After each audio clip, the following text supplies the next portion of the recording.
Evet arkadaşlar, yeni bir videoyla karşınızdayım. Bugün size böyle güzel şömine yapmayı göstereceğim.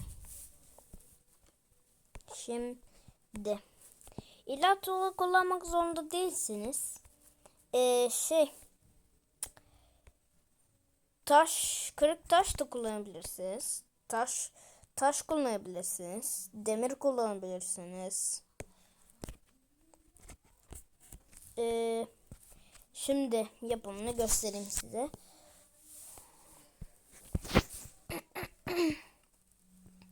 Şimdi ben size tuğlayla yapımını göstereceğim. Şöyle kamp ateşi. Direkt ateş yakınca pek güzel gözükmüyor. Kamp ateşi. İsterseniz önünü demir parmaklıkla kapatabilirsiniz. Ben pek kapatmıyorum. Ama kapatırsanız daha iyi olur.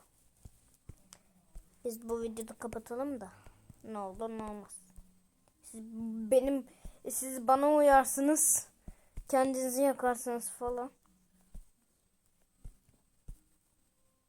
Şöyle 9 bloku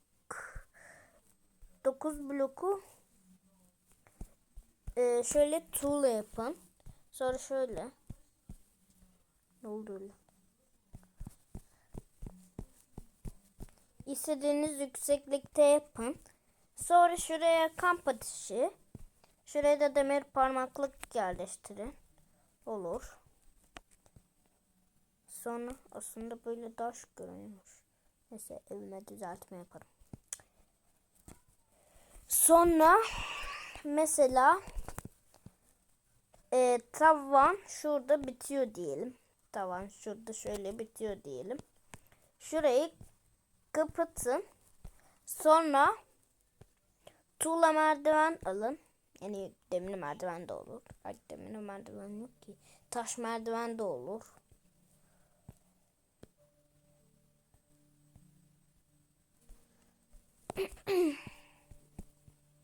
Şöyle yapın. Evet, böyle yapmışım. Ve hazır. Ay, isterseniz şöyle süsleyebilirsiniz. Yanlış koydum. Şöyle süsleyebilirsiniz. Aa, çok güzel oldu ya. Ay, ben neden evime böyle yapmadım? Sonraki bir videoda görüşürüz arkadaşlar. Ay, yanlış yaptım.